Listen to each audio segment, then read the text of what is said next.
তো কেনই এত আয়োজন করা হচ্ছে, কার জন্মদিন, কিসের জন্য এত কিছু রান্নাবান্না করা হচ্ছে, তো সেটাই আজকে তোমাদের সাথে শেয়ার করতে চলেছি।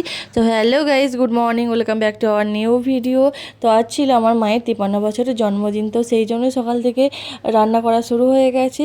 তো খুব বেশি কিছু করতে পারিনি, যতটাই পেরেছি আমরা আনন্দ করে সেলিব্রেশন করেছি। তো চলো শেয়ার করি কী কী রান্না করা হলো।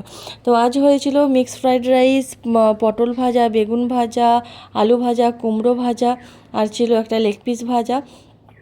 তো তারপরে ছিল চিকেন কষা, চাটনি, আমড়ার চাটনি, পাঁপড় ভাজা, দই, 5 রকম মিষ্টি, জল, স্যালাড, এগুলোই দিয়ে মাকে দুপুরবেলা খেতে দেওয়া হয়েছিল।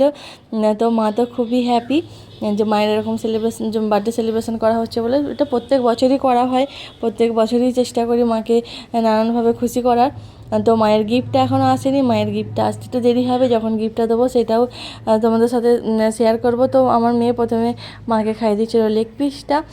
তো তারপরে যে দুই নাতনিকে নিয়ে এখানে বসে গেছে খেতে, আর খেতে দিতে দিতে কিন্তু অনেক বেলা হয়ে গিয়েছিলো।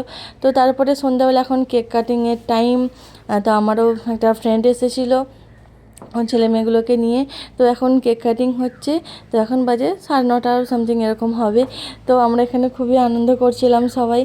তো এখানে কেক কাটিংয়ের পরে মা সবাইকে খাইয়ে দিচ্ছিলো, প্রথমে আমার মেয়েকে খাইয়ে দিল ওইটা, তারপরে তার ফ্রেন্ডদেরকে খাইয়ে দিচ্ছিল, আর তারপরে তো আমরা কেক মাখামাখি করে একদম ভূত হয়ে গিয়েছিলাম।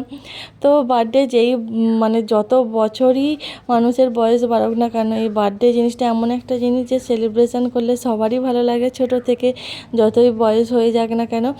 তো আমরা যতদিন আছি চেষ্টা করব বাবা মার এই স্পেশাল মুহূর্তগুলোকে আমরা সবসময় স্পেশাল করে তোলার। তো কেমন লাগলো ভিডিওটা অবশ্যই কিন্তু কমেন্ট করে জানাতে ভুলবে না, আর সবাই প্রে করবে আমার মা যেন সুস্থ থাকে, ভালো থাকে। তো টাটা, বাই বাই, দেখা হচ্ছে নেক্সট